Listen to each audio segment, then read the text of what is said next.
Hi everyone, welcome back, or welcome, I guess, to my first ever podcast episode. So this is a little bit strange. I haven't done anything like this before, but I've been sort of toying with the idea of doing this because I haven't posted on this channel in a really long time.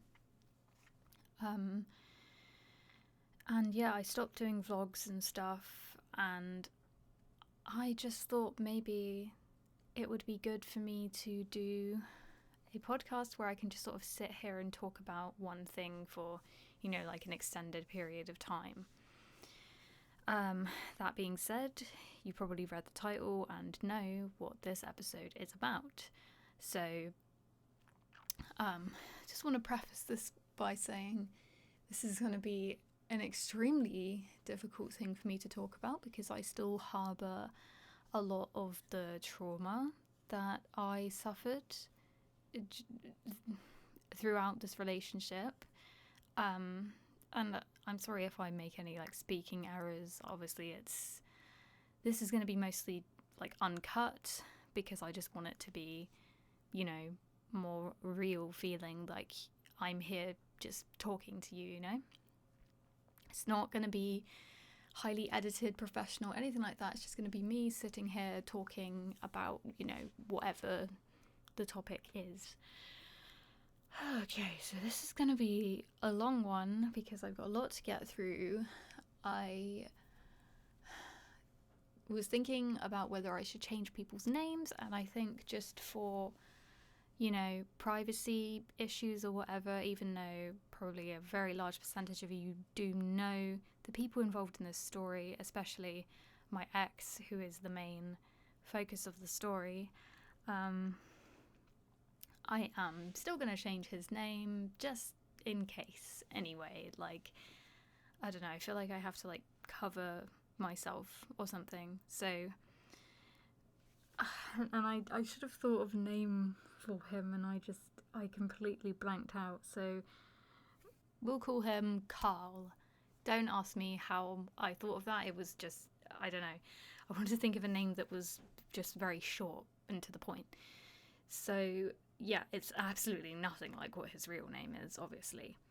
But okay, so another thing I just want to say before I get into it is, you might be wondering why I want to talk about this so long after it's happened, because this story actually starts about 10 years ago, in 2013, and I have been out of that relationship for about 4.5 years now, and I've never, I've spoken a little bit about it, I made a video talking about the fact that we broke up,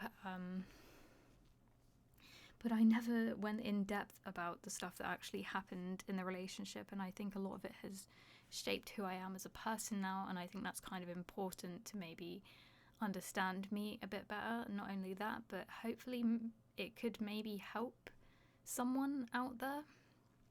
If there are any younger girls watching, or even older, I don't know, it could still be relevant information to you. And maybe it would just help you realise that, you're not alone if you've, suffered with the same things that I went through and all things like that. And yeah, it's quite an important story, I guess, and I'm just going to get into it because I'm wasting time rambling as I always do. So the story starts, like I said, 10 years ago, 2013, and it was maybe around this time, I think, or it was probably more like May, June sort of time. So I was 16 years old. I was just about to leave school, just about to do my GCSEs, or had I done them already? I don't know. I can't really remember when I actually did my GCSEs, but I was very into YouTube back then, and the big thing on YouTube back then was horror games, and particularly big at the time was the horror game Slender. So I was watching PewDiePie, as you do, and I saw this guy in the recommended, and I was like, oh, cool, that looks interesting. So I click on his video, and I instantly just like fall in love with him. You know, not as such of like, I just think he's so funny, so amazing, so cool. Like, I instantly began to idolize him.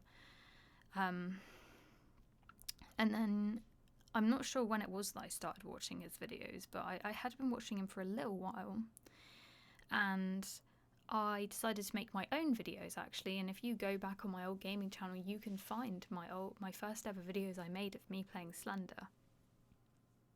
Sorry, I just ate. So yeah, so I was an aspiring YouTuber myself. Now, at this time, I had Twitter, and I followed him on Twitter, obviously. And I saw a tweet he put up saying it was a picture of an Xbox, and I was a huge Xbox player at the time. Like, I was quite a big console player for a while, up until I was, like 16, 17. And it was like, future girlfriend, look, I have an Xbox, so now you have to play Xbox with me. And I was just like, oh my god, like, that's amazing. And I replied, all like with some bravado, like, perfect, Xbox is my favorite, or something like that. And he actually responded to my tweet, and he made some sort of like joke about going on a date, but then I was like, oh my god, I want to go on a date with him. But I know he was just like, he was messing around and like joking around and whatever. But I remember when I saw he responded to my tweet, I literally jumped around my room. Like, it was like that moment when your idol actually recognizes you and responds to you. Like, it's just such like an ecstatic feeling that you get. You feel like you're walking on air. And I remember I added him on this messenger app at the time, which was called Kik. You might know it, Kik. A lot of people used to use it, and it was the thing at the time. And I was speaking to him on there, and he asked me how old I was, and I told him I'm 16. And I remember him saying, oh, you're a young'un. And I said the classic thing that like every teenager says is, oh, but I'm very mature for my age. Like every naive young person seems to say, but it's not true. Is that you think you know at that age, but you really don't. Like, I thought I knew, and I thought I was mature and I could be like an adult and everything, but I was still a child. So he seemed apprehensive because of my age, but it was like I had somehow convinced him that it was fine and that we should go on a date. And we actually just arranged to go on a date like the following Wednesday, I think it was. And I couldn't believe it. Like, I couldn't believe it was happening. And I got on the train, and when I arrived, I saw him standing there at the train station, and I remember thinking, whoa, he looks weird now that I can see his whole body, because you only see like most of the time just the top half of somebody, and then seeing their body, I was like, whoa, this is weird. He also did sort of walk kind of weirdly. I know it's not really like relevant, but I thought his legs were odd the way that he walked, and he always walked like that because he always used to destroy his shoes because of the way that his feet were when he walked. That's not even relevant. I don't know why I'm talking about that, but these were just my thoughts when I saw him, and it was just like being starstruck, basically.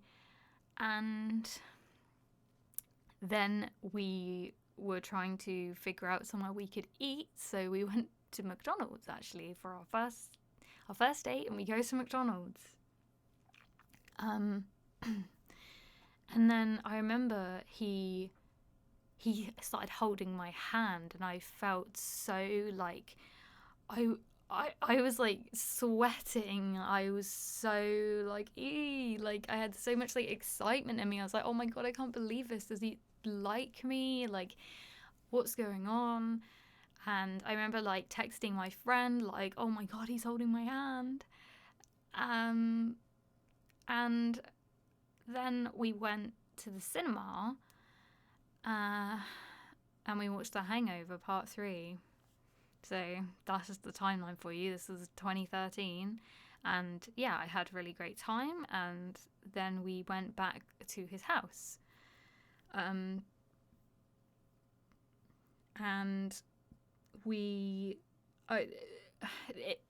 this was 10 years ago, so obviously it's like my memory's not completely crystal clear of every event that sort of happened, but I know like the main things that happened.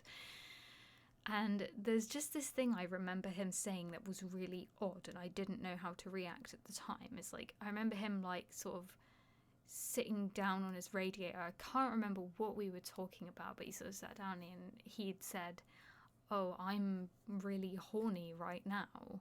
And I was like a 16-year-old virgin, and I was like, oh, I didn't know what to say, and it was really awkward, and I don't even know what I said, but I just remember being like, why did he say that? Like, it was weird. It was really weird. But anyway, at some point we went on the Xbox and we played Call of Duty Zombies together. He made me like a microwave curry, I think, that I spilt on his bed. And then I remember like we like made out for like an hour or something. I can't remember how long it was, but I remember I missed my train because of it. And then I just didn't care because I was having such a good time with him and I couldn't believe it, and it was amazing, and like kissing him felt like the most amazing thing ever. So I didn't have any like qualms about that. I wasn't, scared of that. It didn't feel wrong. Like that felt very natural and right. Also, I probably should have said that he was 21 at this time. I mentioned my age. I didn't mention his age, but yes, he was 21. He was 5 years older than me, which I can just say my dad was not happy about at all. So I got on the next train after I'd missed that first one. I was like, I really need to get the next one back because it was like 9 o'clock at this point and I needed to get home. And yeah, I just remember it was like one of like the best days I'd ever had. Then again, I wasn't really a high bar at that point. But I just couldn't believe it. I just couldn't believe it had happened. It was surreal. So after that, he asked me to come and stay at his that weekend, and my dad went crazy. Like, he was like, no, this guy's 5 years older than you, like, this is not happening, and not doing this. I'm not gonna let you go. And I remember I argued with him for about 6 hours about it until he finally gave in and said, fine, just go then. And like, I knew how to break my dad, and that was the thing, is that I always knew how to like get my way, and I was always like that as a teenager. I'd always know how to almost manipulate my dad, which is just fucked up thinking back to it, is that, Jesus, I don't know what I would have done if I were my dad and my daughter was in this situation, because it's like, what can you really do to stop me at that point? Like, if I'm gonna go, I'm gonna go. But, and honestly, like I've apologized to my dad like multiple times about how I was as a teenager. So yeah, I was very immature, and I was very like, I don't know. If I felt like I didn't get my way with something, I would just be completely beside myself. So it felt like I had to do these things. Like, I absolutely had to. And nothing was going to stop me. So, yeah, I went to his that weekend. Literally just like a few days after we had the first date. And I think it was on like, because I think I went down on a Saturday, and then I can't remember if it was Saturday night or whatever, but I know at some point he went on his Facebook and he was like, oh, let's make this official. And then he changed his relationship status to in a relationship with me. And we hadn't even discussed it. He just sort of decided this was it. Like, it just sort of had happened, even though we'd only known each other a couple of days. And I can't remember. I think it must have been the next day after the first night, because of the first night. This is a really important part of the story, I think, and it's something I wasn't sure if I should talk about because it is really personal and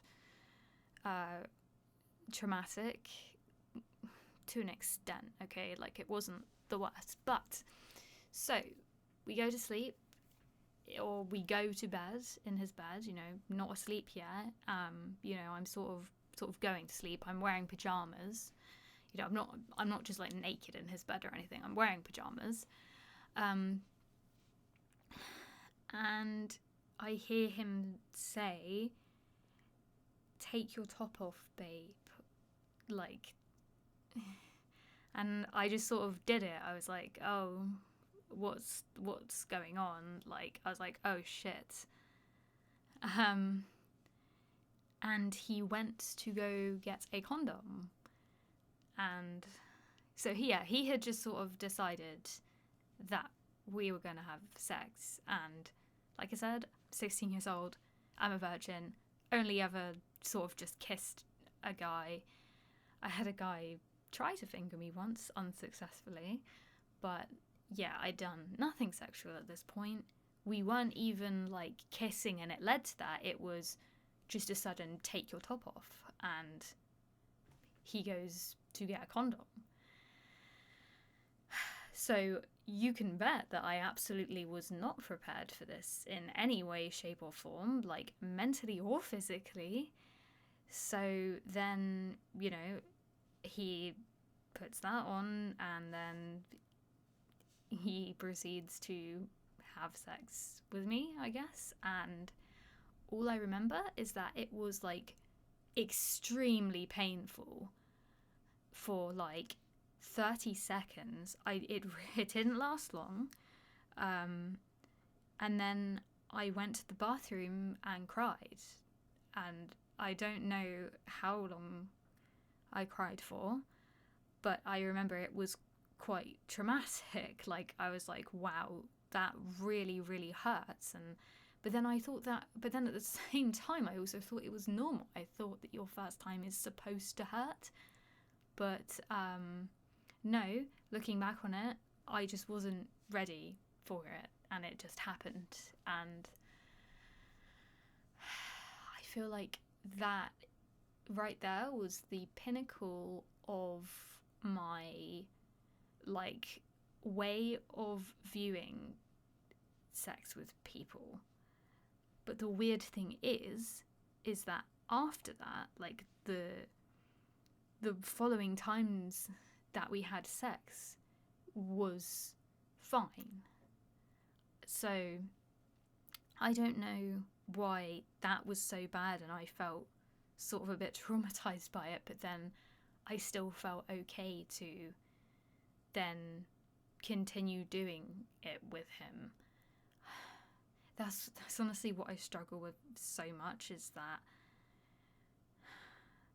like, we had a good sort of sexual relationship for the first, like, couple of years.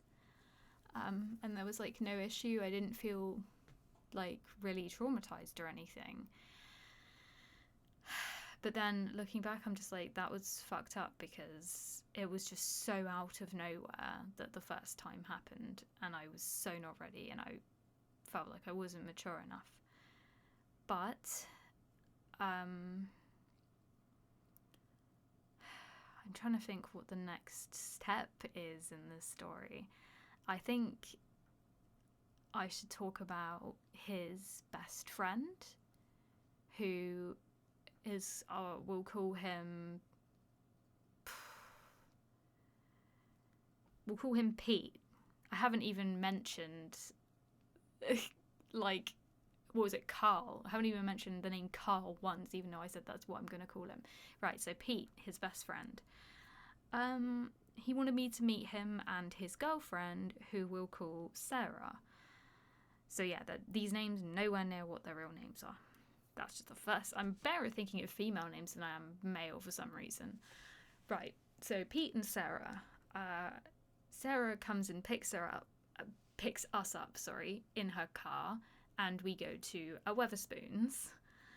And I don't really remember much, but it seemed like they kind of liked me and we got on fairly well, but I think they were also apprehensive of the fact that I was 16, very young to be with a 21-year-old. And, me and Sarah ended up kind of becoming friends, but then she ended up being quite a character, and then we also clashed a lot, and then we didn't get on well, and we'd fall out, and Pete, I think, never liked me. From the beginning, never liked me, and I don't know what he ever had against me, but all I can think is that he didn't like me because I took Carl away from him, because I never did anything to this guy. Like, he had this actual visceral hatred for me, and I'm like, and he was like older than Carl. He was like a couple of years older than him, so this was like a 23, 24-year-old man at this point, just hating on a 16-year-old girl who has done nothing to him. Like, I don't understand why he hated me, and it always got to me, and I just don't get it. Like, it just seems so fucked up to me. They were all older than me, and Sarah was like 19, I think, at this point, so she was a few years older than me. So there was still an age gap between her and Pete as well, like a decent age gap between them, but whatever, like, that's fine, they can do what they want.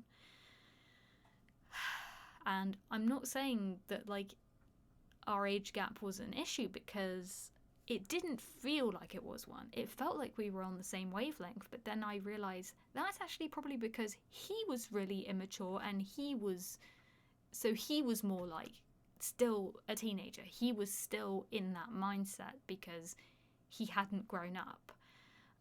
He had worked at Domino's Pizza actually before he was a YouTuber, and then once he started making money from YouTube, then he just only did that, and he didn't really have many life skills though, despite that. But him and Pete they would go out drinking a lot, and they would binge drink, and it was horrendous because Carl became like sometimes quite aggressive when he was drunk, and before, like, he like verbally abused me, and I shut him out the house because of it. One time during sex, he slapped me in the face really hard, and I started crying, and he couldn't understand what he had done wrong because he just thought he was doing some BDSM or something. Like, that's the type of thing that you're supposed to discuss beforehand. You can't just like hit someone in the face really hard with no warning, no consent, nothing. So that was another fucked up thing that had happened, and nobody like cared that I told about it. I told Sarah about it, and she didn't care.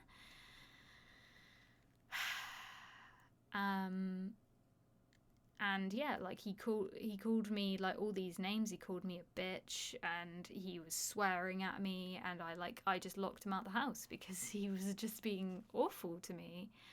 And so this all happened in the first house that we were in together. Another significant part is about about, I think, 6 months into our relationship, I saw Skype open on his laptop. He had left it open, and something in me just like prompted me to look at it. Like, I just had this feeling to just look at it. Lo and behold, I find a conversation between him and this girl, and he is talking about meeting up with her. He said, I remember these exact words that he'd said to her. He said, I'd be up for meeting you and see how it goes. And we were in a like committed relationship at this point. Like, we'd been together for, like about 6 months at this point.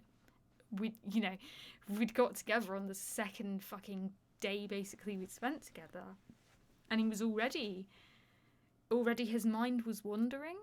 I remember being absolutely furious. I immediately lost my shit at him, and I ran out the house and I phoned my friend, and I was crying on the phone to my friend about it, and I ended up forgiving him for it because, here is my idol. I'm literally dating my idol. I can't break up with him over something as minor as this, surely. It was just a blip in the timeline, it doesn't matter. But little did I know that was going to be some big foreshadowing for what was to come. So eventually we move out of that house to an apartment, and that was, I think I was about coming up to 18 at this point when we moved to the apartment. We didn't move far. We actually moved closer to where Pete and Sarah were living.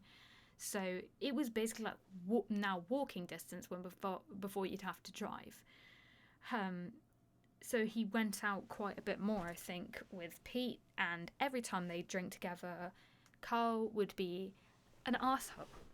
Like, he was just a dick when he drank. Like, he was so irritating. He would be rude and, like I said, sometimes verbally abusive to me. And, one time I was at my dad's because... Oh no, this was before I'm trying to think. When I actually moved in with him, because we were officially living together by the time we moved to the flat. So this must have been a bit before we moved to the flat. So I'm just going back about here because timeline's fucking scrambled because it was so long ago. But I remember being at my dad's, and I was suffering really badly with my mental health at this point. Like, I was in college. So when we were at this first house, I was in college. I ended up dropping out because of my mental health. I didn't even want to go to college in the first place. I basically got forced to go by my school. So I had a mental breakdown at college, and I, decided to quit. And yeah, so I was struggling a lot through this point, and he didn't know how to deal with it because, I don't know why he couldn't deal with it. Just some people can't, obviously. And he was apparently thinking about breaking up with me because he couldn't handle it. So he became very cold and distant to me at this point. And Pete and Sarah were getting in his head about it, and I think they were essentially urging him to break up with me over it. I do not understand why these people were so fucking horrible to me when I never did anything to them. I just don't understand, but they basically influenced him and made him almost break up with me. There was also another friend he had who was a YouTuber. We'll call him Luke. And Luke was also just a dick. And I don't know why. And he was talking on the phone to him when he was thinking about breaking up with me as well. And I'm and these people didn't want him to be with me. And this guy never liked me either. And I don't know what I did.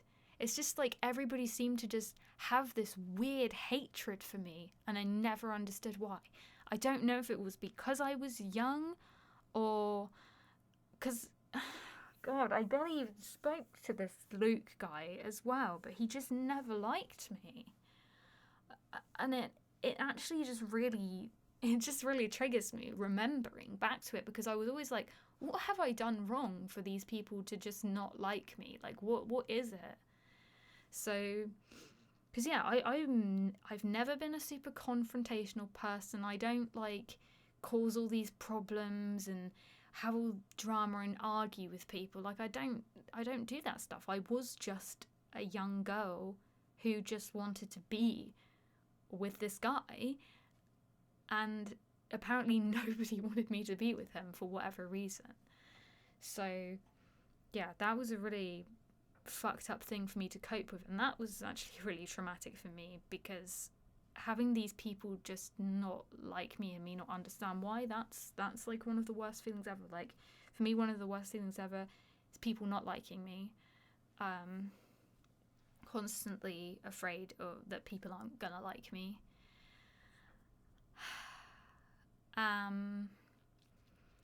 So yeah, he almost broke up with me basically because of my mental health issues, because he couldn't cope with it, but for some reason he decided to stay with me, whatever. I don't know why, because I don't know if he ever actually did love me. Like, I think he did, but I don't know. It's really hard to know. I feel like he must have, or why would he have wanted to be with me? Not a clue. So yeah, we moved to the apartment now. We got a cat. We got her shortly before moving to the apartment, and she's actually there right now. Her name's Babby. I originally wanted to call her Nidalee after the League of Legends champion, but I started calling her Babby as a nickname, and it just sort of caught on. So yeah, we had Babby together, and life was alright. You know, I struggled a lot with my mental health throughout the relationship. I don't know if there was a reason why, but I think I just felt really lost, because I had to become a YouTuber also. So I was doing basically like the same thing he was doing, and I'd play, you know, some of the same games that he was playing as well. I used to make videos on his laptop, then I got my own computer, and then I was making my own videos and stuff. But it was, you know, it was rocky. There'd then be times where he would tell me to go to my dad's for the weekend, and I couldn't understand why. Like, there were these times where he would just go like cold and distant from me, and I couldn't understand why. He would not give me a reason. But now I know the reason, obviously. The times he went cold and distant is when he was cheating on me.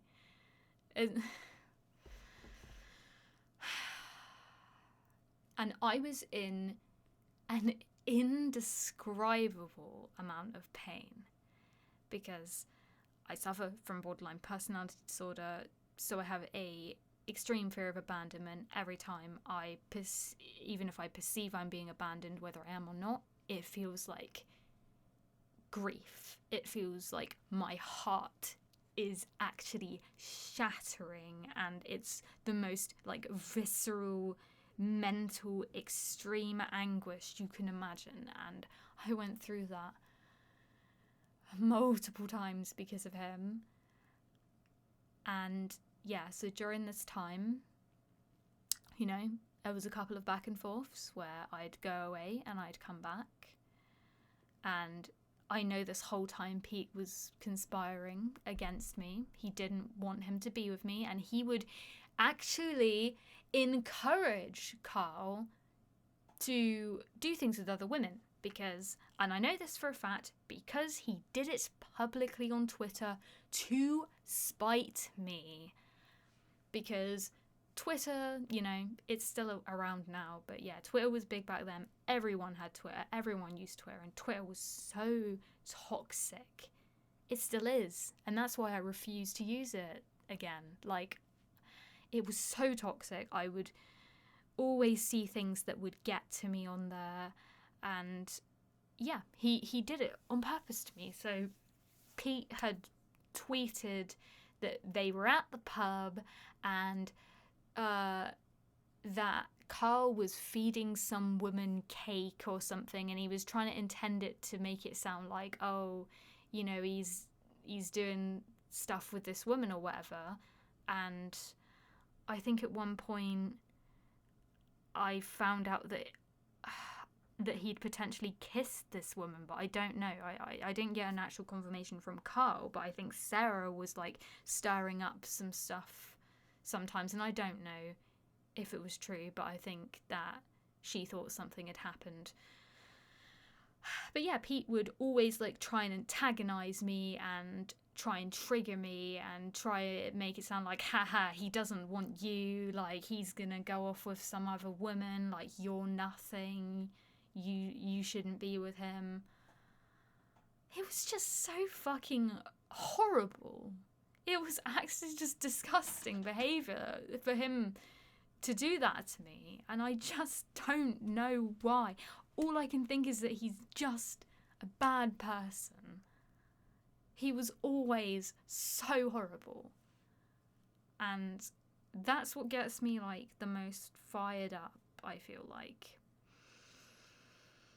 So, you know, had those back and forths and whatever. At some point, shortly after I think he had told me to leave and I'd come back, and he told me that he lost his phone in a club. Okay. Couldn't understand how the fuck that could have happened, but sure, it happens, right? People do lose their you know what? People do lose their phones in clubs, okay? It's not that unbelievable.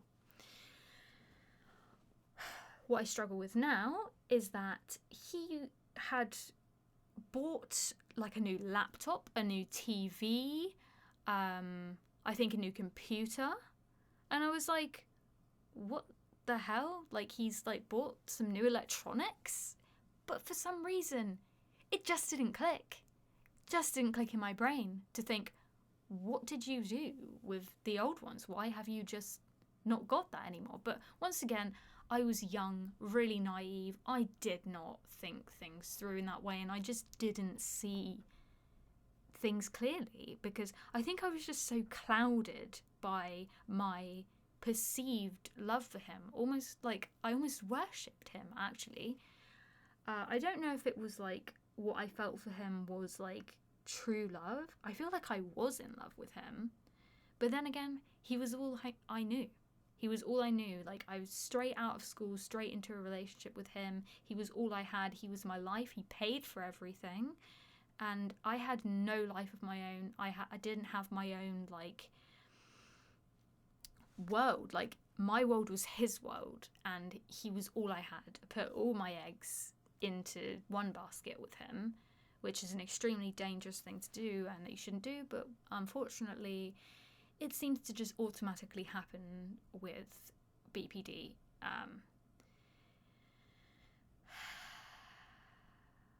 So everything's dependent on him. I cannot leave him. And like, well, I could not leave him, right?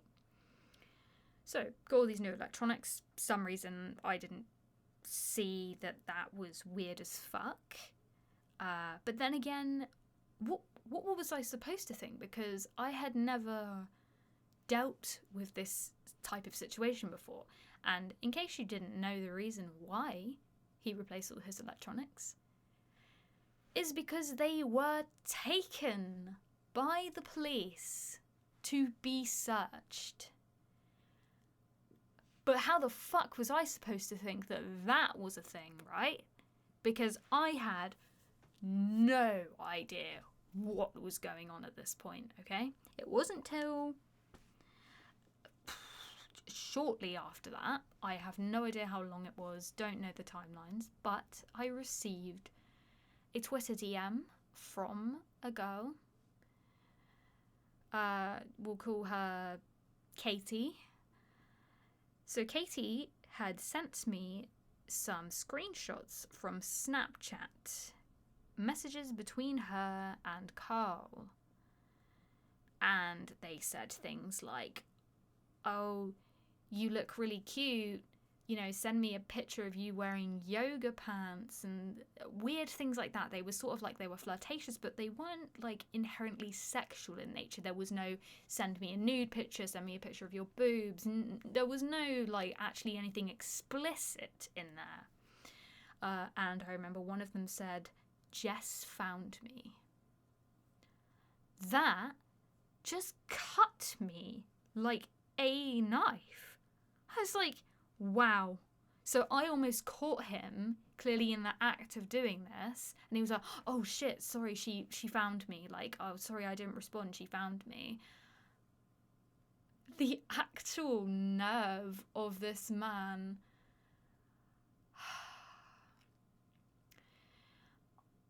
And I do not ever want to read those messages again, because I could go back and maybe try to find exactly what they said, but I can't, because it's just too painful. I was at my dad's house when I got those messages. I was sitting at my computer. My dad was actually just about to like come and talk to me, and I just burst into tears. And my dad just comes in like, what's going on? And I remember just saying, Carl cheated on me. Because to me, this was cheating, because you're talking to another girl behind my back. It doesn't matter to me whether you did something physical or not. You were knowingly going behind my back and doing this shit, right? And then my dad just like hugged me, and my dad didn't know what to do, because my dad's never been good at like emotionally supporting me. And it was probably one of the only times that my dad like hugged me during that time. Like, he hugs me all the time now, like, because we hardly see each other, and, you know, I'm a lot older now, and I'm not, you know, and my dad's been a bit more like expressive, but back then he like never did anything like that. And he was probably like, oh God, I don't know what to do in this situation. Because here I am absolutely beside myself thinking, holy shit, is my relationship over, you know? I called him after, you know, my dad went away. I called him and I started like screaming at him down the phone. And he was like a little puppy. He had like nothing to say for himself. He did not even try to deny it. He was just completely docile and submissive, and I don't even remember if he apologised. I don't even remember what he said, because he was just so mumbly and quiet, and just, he'd been caught with his tail between his legs, essentially. Like, he knew that I'd discovered the truth, and I think he now knew he was fucked. And Katie had not only sent those messages to me, but she had also sent them to Keemstar. If any of you are unaware of who he is, he supposedly reports on news, YouTube news, which, no, he's just like a drama hungry parasite. Like, I hate him to this day. But this girl, I very quickly found out that she was 14 years old. So now that knife just got deeper and deeper. Like, it was bad enough that he had, you know, done this behind my back with another girl. But then to find out that she is a minor, completely, you know, the age of consent in this country is 16. So me being with him, you know, when I was 16, it was legal technically, but I'd say it's still morally a bit on the side. But this was fucking abhorrent, because he was 24 years old, talking to a 14-year-old girl, asking her to send him pictures of her in yoga pants. There is nothing innocent about that.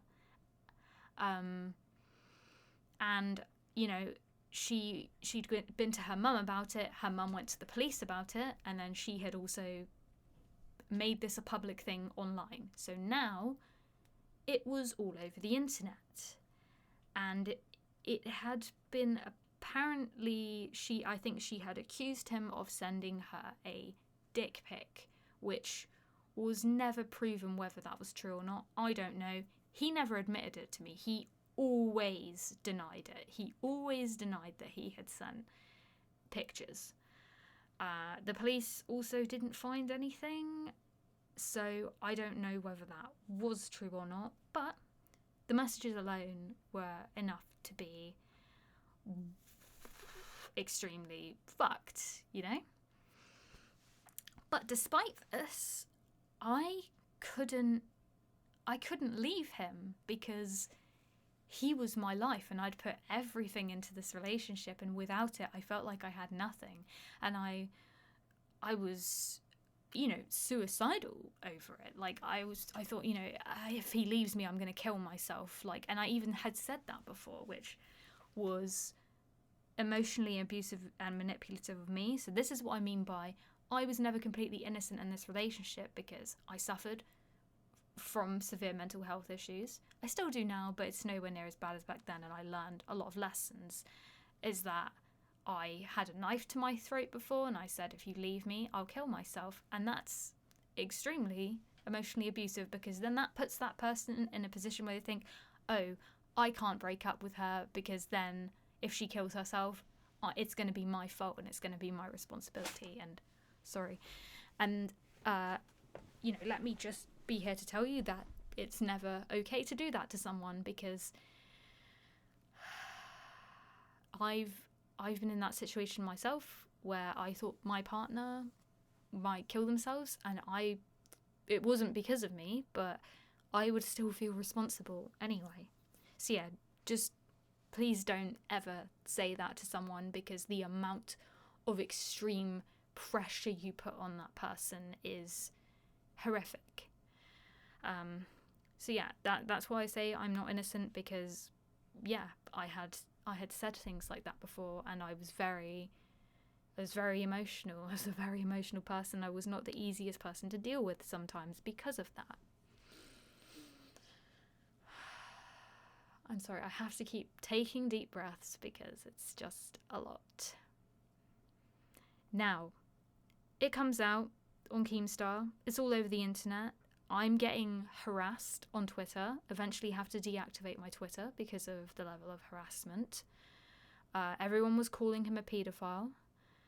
But at the time, I defended him and said, no, he's not a paedophile because she's a teenage girl, not a child, right? Because there is a difference between actual prepubescent children and teenagers. I still stand by that fact, but technically as an umbrella term, it would be considered paedophilic.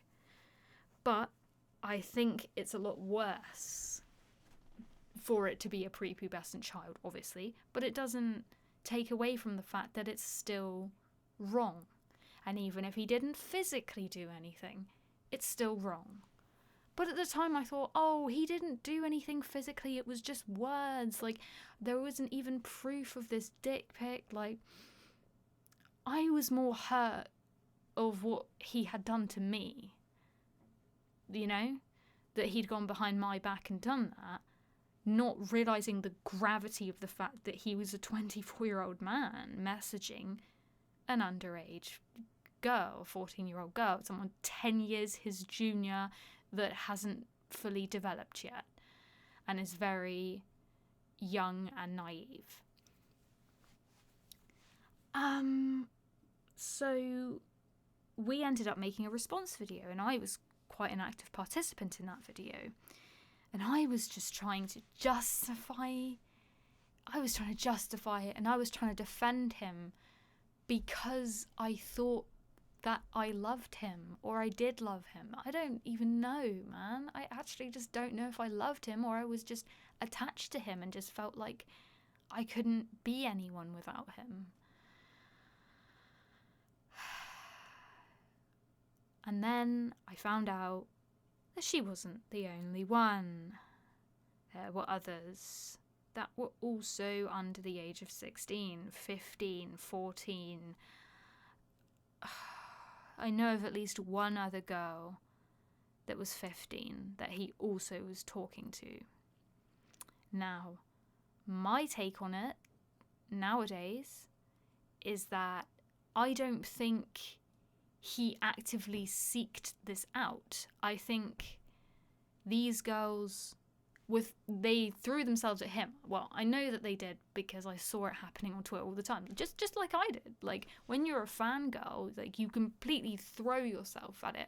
And I think what he did, it was just opportunistic, right? I don't think he was like, I like teenage girls and I'm gonna, seek them out and try and talk to him. I think it was more just they were giving him so much attention and throwing themselves at him that he just wanted to go with it and wanted to indulge himself in it. And I think this is what happens with a lot of YouTubers, because guess what? It happens all the time, right?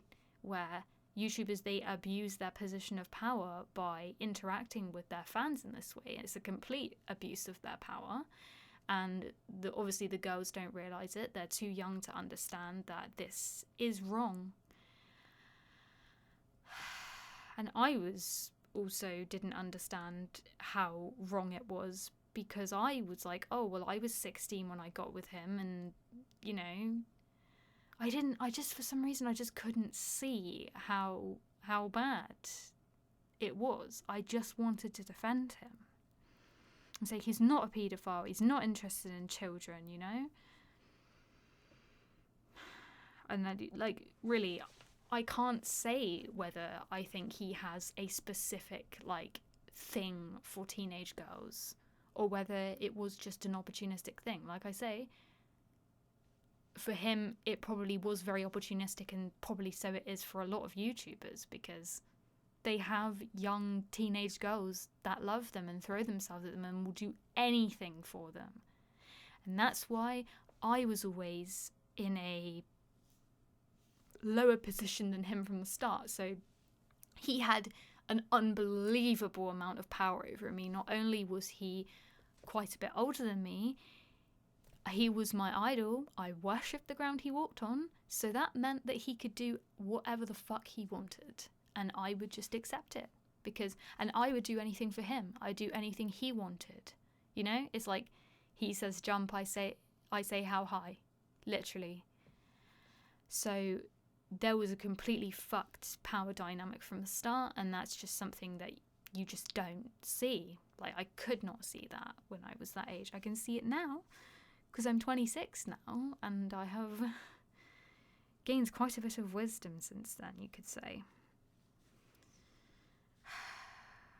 But nonetheless, I just thought this girl was jealous because she wanted to get with him, and she was angry that he stopped talking to her. But the funny thing is, and this girl, the Katie girl who was 14, I looked at her Twitter account after she sent me the DMs, and I saw her posting tweets sort of kind of cryptic, but I knew that it was about him, and she was really angry and upset that he was ignoring her and he wouldn't talk to her anymore.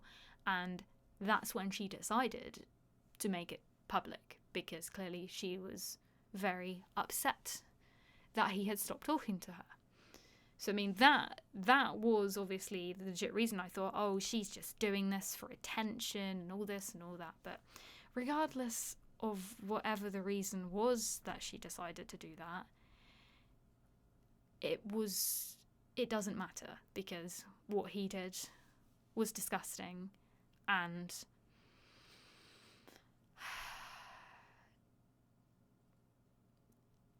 I can't justify it, because when I was 24, when I was 24, or 23, 24, I did this volunteering job at a cat cafe, and there were younger people working there. In fact, there was this 14-year-old girl that I met working there, and it made me think back to this, because I remember, all the things that she would talk about, and I would feel so old and out of touch, and I'm like, Jesus, I don't know how to interact with these young'uns, and thinking to myself, wow, he was this age, and he was talking to a girl of that age. How does that even happen? How can you even do that? It just feels weird. They feel like children to you, which you should be like, oh, I definitely shouldn't talk to them in a, you know, sort of, what, I don't know. I never saw the full scope of the messages, so I don't even know what he said or whether it got more explicit. I refused to watch the Keemstar videos because I couldn't handle it. I couldn't do it now either. It's just too painful. And then people tried to hack into our stuff. They hacked into his Skype. They hacked my Tumblr. They were trying to hack everything, and it was just like the worst time ever. It was the first time I'd seen him cry. First time I saw him cry hysterically. And he was just like begging for my forgiveness. And I forgave him because I just didn't know. I just couldn't do it. I just couldn't leave him. But that, I think, was the pinnacle moment of where our relationship died. Because the years following that, it was so fractured. And I definitely fell out of love with him. But I stayed with him anyway. And like, we moved again. We moved to my hometown. We lived together there for a bit. But it just, I didn't ever want to have sex with him anymore. That's what I'll say, is that every time we would have sex, it would be really painful, and then I wouldn't want to do it. And for the longest time, I thought there was something physically wrong with me. I had all these tests done. They concluded that I was completely healthy. There was nothing physically wrong with me. So that only left one option. It was a psychological issue. And I think I became repulsed by him because of what he'd done to me. And I don't think I, could ever get over it. But we broke up and we got back together a few times over these years, over the following 3 years after that happened, 2-3 years, however long it was. We'd break up, we'd get back together, it wouldn't work again, and I'd be like, I can't do this, and it would always be me that would break up with him. But he always came right back the second I told him, oh my God, I can't do this, I need to be back with you. And he would always, welcome me with open arms, sort of thing. One time I drove up to him, because he used to live an hour and 40-minute drive away, and I drove up to him in the middle of the night because I just couldn't bear to be without him. But there was, about the 4th time, I think it was, that we broke up, is when I finally was like, really? This is Babby. I was like, enough is enough. And the closure that I needed is when, after that happened, I moved away on my own, and he came to visit me, and I felt nothing. It was finally at the point where I felt nothing for him. I did not want him to be near me. I just wanted him to go and never see him again. But I did want to still talk to him. I wanted to still be friends with him, and he would sort of message me kind of sporadically. But then eventually he just deleted me, and then we didn't talk again. And then I saw he got engaged to... Oh, I missed a big part of the story. So after all that shit happened, for some reason, I thought it would be a good idea to get engaged. I don't know why I thought this, but for some reason I thought it would fix everything.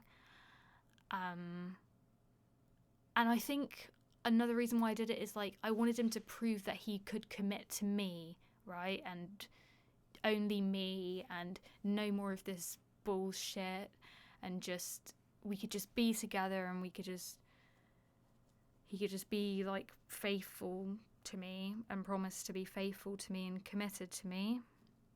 And yeah, that's basically, I guess, the reason why. It's really hard to thinking back. And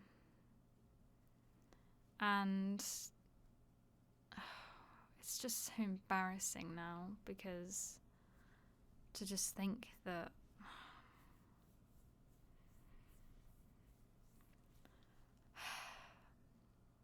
yeah. So, like I was saying, I checked up on him every now and then. Saw he got engaged to a new girl after being with her for like a year. And then I saw he was single again. And I think he is now, but I don't know. But it's like you still get this thing where you just want to check up on someone. Yeah. So basically, our relationship was officially over in like August of 2018. And I met my current partner in December of 2018, because after we broke up, I felt like I was ready to move on, like basically straight away, because I think I should have moved on ages ago, obviously, because our relationship was dead for so long.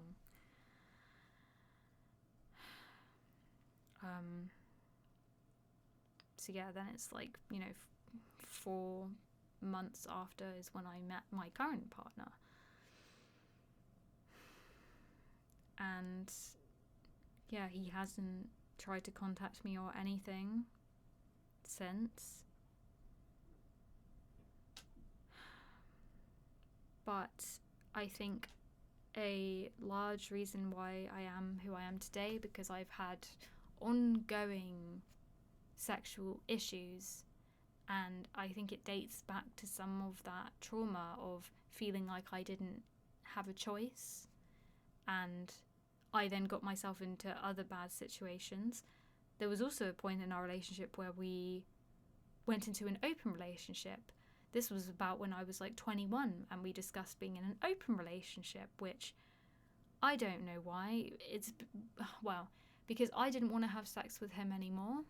So then it was a way of us being able to like see other people, but then still be together with each other. But it didn't work, obviously, because the only way you can do an open relationship is if you don't love that person anymore. I feel like, because I feel like if you love someone, at least in my case anyway, if I love someone, I don't want anyone else to fucking, like, I wouldn't want them to have sex with anyone else.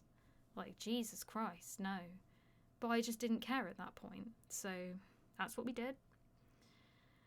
And in this time I got sexually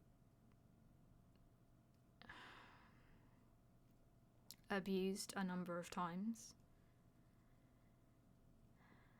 And once again, it felt like the same thing again, where I didn't have a choice, like it was just gonna happen. And yeah, that then resulted in a number of other sexually traumatic situations that I put myself in. And the time in between when I broke up with him and when I started dating again, I also had a number of very bad experiences sexually, which I don't know if anyone saw. I made a video about like my Tinder dating experience like years ago when it happened, and I got hard victim blamed in the comments, saying you shouldn't have put yourself in that situation, all this, all that, like just blaming me completely. And it destroyed me, because at that time I hadn't even realised that what happened to me was traumatic until way after, when I reflected on it. And it makes me so angry. It's like, it's always the person that does the sexual assaulting, abusing, raping. It is always their fault. Just don't know how anyone could just ever blame the person who it happened to. It just doesn't make sense to me. But I was used to being blamed, I guess, because for some reason people would just always blame me for things, and like I said, just have a hatred towards me. Like, all his friends just hated me. Never knew why. Never knew why. I don't know if I was just so insufferable to be around for whatever reason. But there you go. That's the story of my first relationship. So that was my first real relationship, and now the relationship I'm in now is my second ever relationship, and I'm still in it. And yeah, I learnt a lot from that relationship for sure, and I learnt how not to be emotionally like manipulative and abusive. I'm not perfect now, obviously, but you know, it goes both ways. But what Carl did to me over the course of that relationship was just unforgivable. And a lot of people have never heard my actual proper perspective and side of the story. They've only heard about what he's done, and obviously there's some bits in there that you didn't know about. Like I said, when it first happened 6 months in, where he was talking to another girl, and I don't doubt that there were other girls he spoke to behind my back that I never even found out about. I think that's a definite. So he was just always doing stuff behind my back, and I just felt so stupid of how I couldn't see it. I never saw any of it. I never had any inkling that he was doing that. And I got deceived, and yeah, that is the story of mine and Carl's relationship that still haunts me to this day. I still think about it a lot. I thought about it a lot yesterday because I got a Facebook memory that told me, on this date 7 years ago, you got engaged. And I was like, wow. Wow.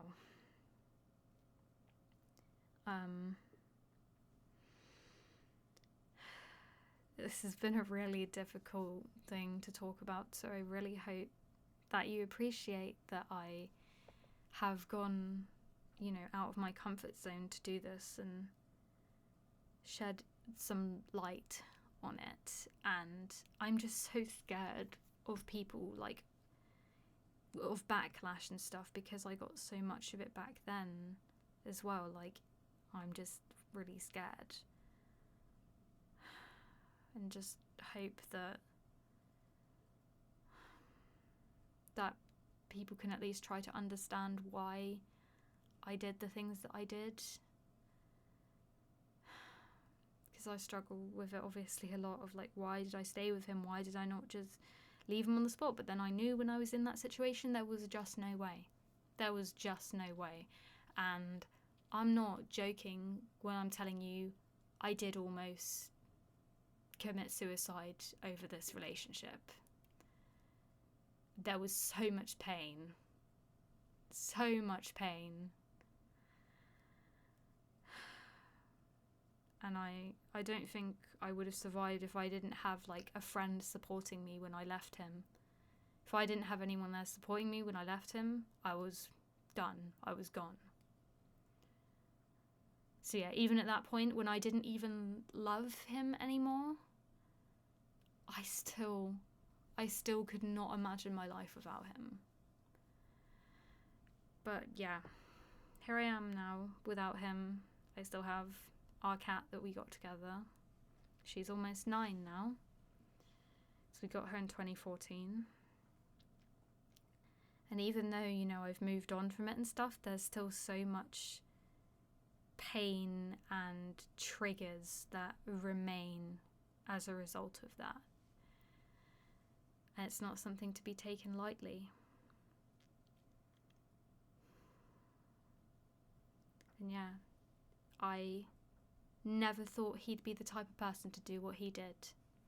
Because if you knew him, you knew he was this goofy, silly guy, and he was always really, he'd always seemed like he was really innocent, and just, he was on my wavelength, you know what I mean? Like, we had the same humor, we got on so well, and like I felt like we were so good together. And he always seemed a little bit naive and innocent and a little bit cheeky, you know, not this malicious cheater that's talking to all these girls behind my back. I never saw that side of him.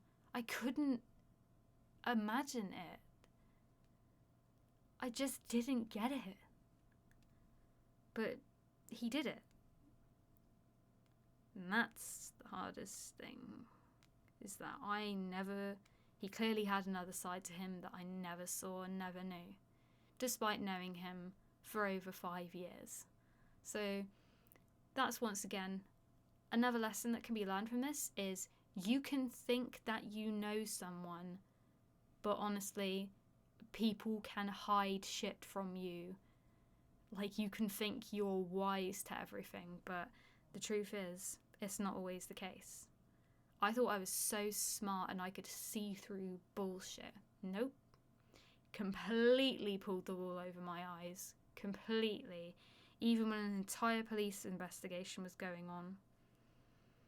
And the result of the police investigation, in case you're wondering, it was just the charges were dropped. But I remember we went to the police station and the policeman, like, scolded him. He was like, I'm going to be honest, there was stuff on there, but there wasn't enough to convict you of anything. So whatever that means, I don't know. I don't know what was on there. I don't know what that meant. So, God knows. God knows what he could have had on there, but then couldn't be convicted of anything. I don't know if it was pictures of me that he had as well, because technically if he had pictures of me, like nude pictures of me when I was under 18, that is actually technically illegal. But then surely something would have happened in that case. I don't know.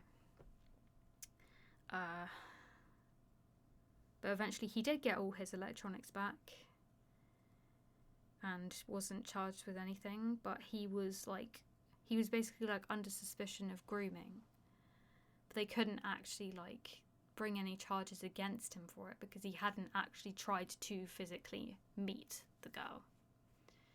And that's it. Basically, he would have had a plan in place to actually go and physically meet her in order for them to actually do anything. So yeah, that is the story. I probably did miss things out because my memory is, not the greatest, but I remember obviously quite the significant, important parts of what happened.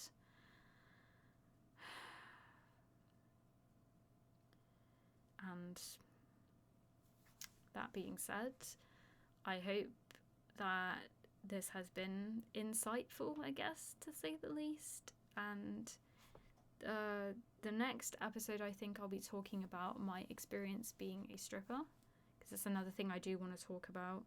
And if you have any topics you'd be interested in me talking about, then let me know. But yeah, for now, I'm gonna go relax after this. And yeah, just thank you for listening if you've listened this far.